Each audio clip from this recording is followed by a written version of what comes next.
There it is. Hey! We're back! I used to love this movie as a kid. Huh.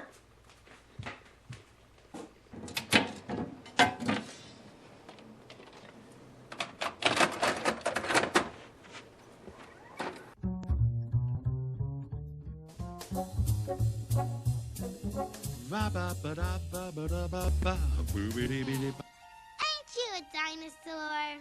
Why, yes. From tooth to toe, I am. You have been toasted as a beneficiary of the promotional campaign.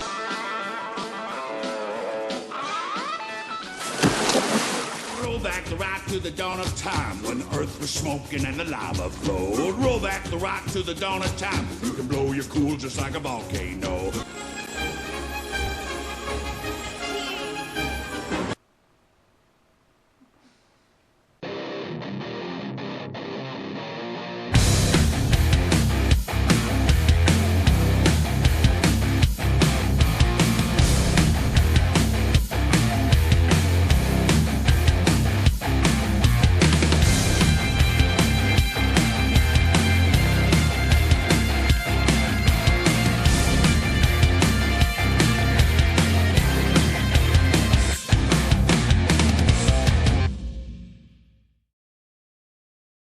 You know those films that you really liked as kids, but then you come back to them as an adult and find out they're really god-awful? Well, for me there are a lot of those, but one in particular really stands out. Don Blue's Thumbelina, but this movie's really bad too. So this film opens up with a dinosaur playing golf and telling a story to a baby bird who wants to run away from home and join the circus.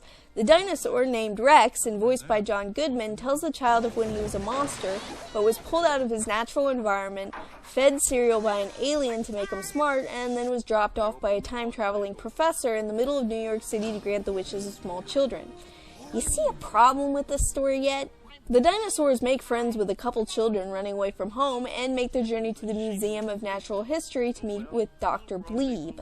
But the professor warns them to avoid his brother, Screw Eyes, who is insane because he has a weird eye and likes to scare people. Before I go into all the elements about this film that don't work, here's a few praises. The animation is nice, quite nice actually. It ranges from decent to impressive. I enjoy most of the voice acting and remember adoring Walter Cronkite's rendition of New Eyes as a child, as well as Julia Child as Dr. Bleeb. And there are some nice creepy visuals and the occasional interesting idea. Now onto the 3 things about this movie that screw it up. Narrowed down from 5, I might add. The third most awful thing about this movie is the jarring tonal shift halfway through. Seriously, for the first half of this movie, everything is lighthearted. There are some singing dinosaurs and some gags involving hot dogs and making wishes come true. And little past the halfway point, we meet the villain, and there are contracts signed in blood and thugs and this creepy nightmare machine, and not to mention that ending. Holy fucking shit. But we'll get to that one in a second. The point is, the tonal shift here is really jarring. It's like whoever was writing it went off of their antipsychotic medication halfway through. Son of a dinosaur. That's us. That's right, that's you. There are a lot of children down there in this one particular time that miss you, and they're wishing for you. I've never heard a louder wish.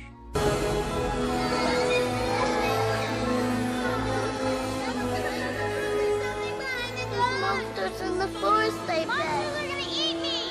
The name's Rex. Nice to meet you. A pleasure, Rex. Very nice to meet And I'm Dweeb. Hi. you. A pleasure, Dweeb.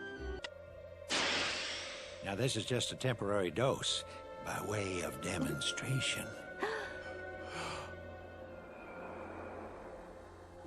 Isn't it good? Is it good? Words fail me. How many we had so far today, Dweeb? 250, and that's with everything. Take it on faith, Rex. You want a hot dog bad. Hi, I'm...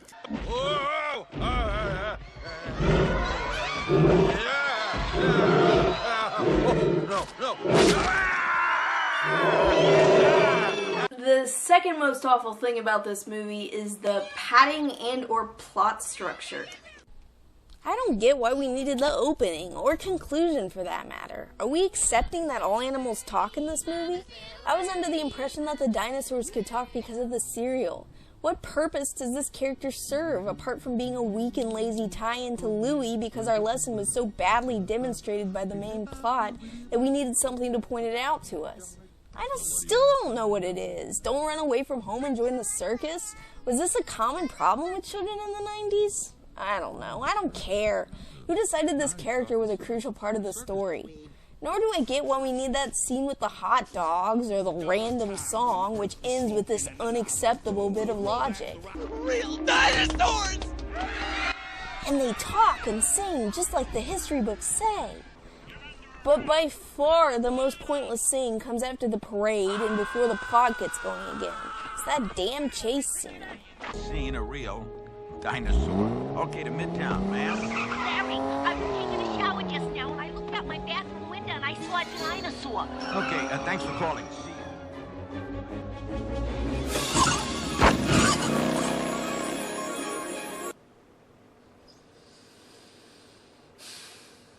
Chopper 1 pursuing Mesozoic suspect 28 and west.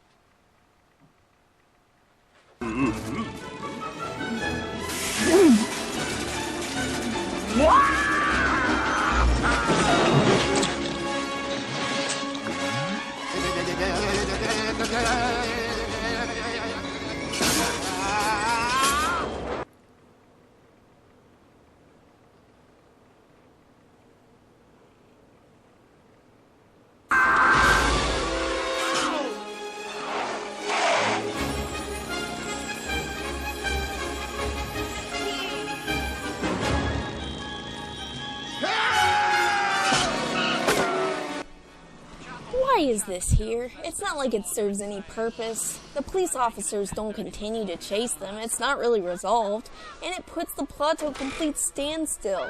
This time could have been used for just about anything else, like character development. Or hell, a comprehensive reasoning for connecting this Why the 20th century appeals to me.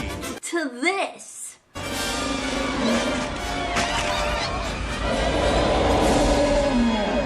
Because, and then they somehow get caught up in the explosion of a condemned building and are blasted off, and just so happen to land right outside the circus where their friends and the villain is not acceptable narrative.